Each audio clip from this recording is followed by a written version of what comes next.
beginning of a new series for the Astorian Broadcasting Service, ABS Radio. The goal of these new broadcasts, like the now defunct newspaper The Weekly Astorian, is to give weekly updates to the people regarding current and upcoming events, internal development, and political news. There won't usually be much interesting happening visually in these broadcasts, so feel free to listen while you do other tasks. However, we will be displaying some patriotic images during these, if you still decide to actually look at your screen during these broadcasts.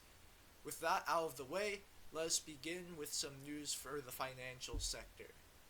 By decree of the Imperadors, all shops within Astoria are to be located within the New Helos marketplace.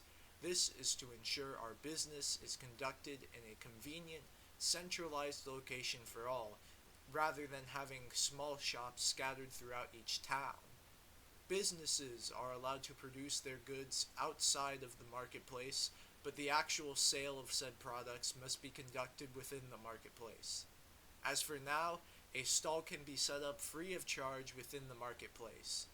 On the international front, members of the government have begun to discuss strengthening economic ties and cooperations with countries allied with and in proximity to Astoria.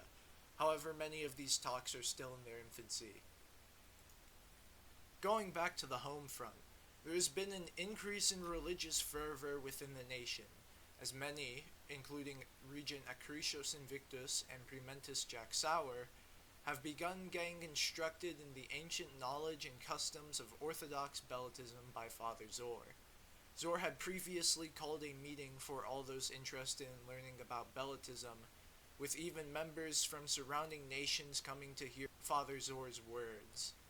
Following this, Regent Acrisius began working with the Building Guild to tear down the old temple in New Helos and replace it with a grand cathedral in the west of the city.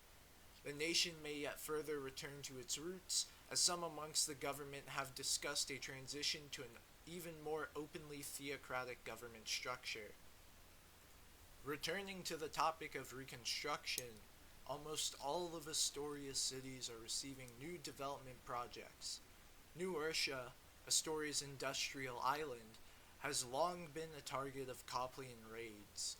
Though these raids have died out in frequency, their previous ferocity has made the strengthening of Ursian defenses a top priority for the Building Guild and Legion, especially after the completion of the brand new military headquarters within New Ursia.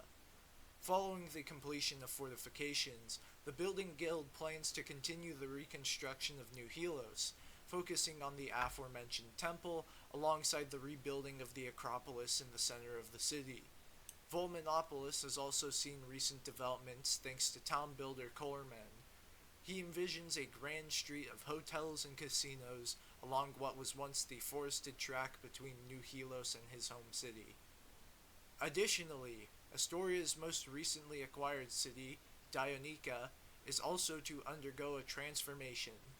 The village was originally settled by Astor's followers on his journey to return to Ica, as a small contingent of Astorians decide to stay behind as the rest cross the strait, separating the islands of Ursia Hashun from the rest of Talassi. After generations of separation following the death of Proto-Astoria, the Astorians of the village have been reunited with our nation. With the village once more under Astoria's banner, the government has begun the process of reconstructing the village, with the beginning of this being the mycelium infesting the region's removal. Moving on to the political scene. After the resolution of a brief conflict between an alliance an Astorian vassal had joined without permission and another nation, the Imperadors Libum Bond and Johnny Boy Invictus have passed the Eighth Amendment to the Reformed Constitution. This amendment lays out the basic guidelines for the privileges and restrictions that vassals shall from here on out adhere to. Finally, we shall discuss the Coplia situation once more. Following the easing of tensions after Coplia's ally Elberwith forced them to stand down, not much occurred beyond childish insults on the part of Tyler. However, this changed when a citizen of an Astorian artificial island that was sold to Coplia's Michovan friends, AC Police, griefed the entire island. This citizen had apparently been living under a rock and didn't notice the warning that he would need to relocate before his town was sold off.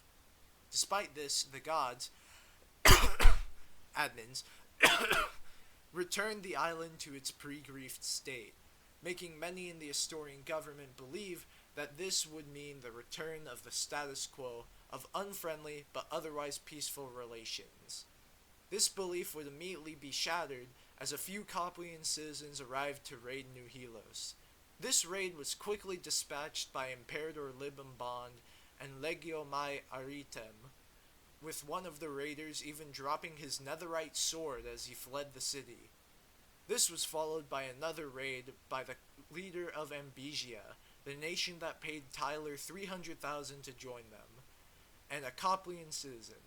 This raid too was similarly pitiful, as their leader, Nixreach, dropped his custom boss weapon on the ground during the fighting. Nevertheless, this constant harassment and threats by Nixreach to declare war upon Astoria presents a clear message to our people. We must once again remain vigilant of the Coplian and now Ambesian menace that seeks the ultimate destruction of our civilization. For now, that is all. This has been Libambond with ABS Radio, and I hope to see you next week.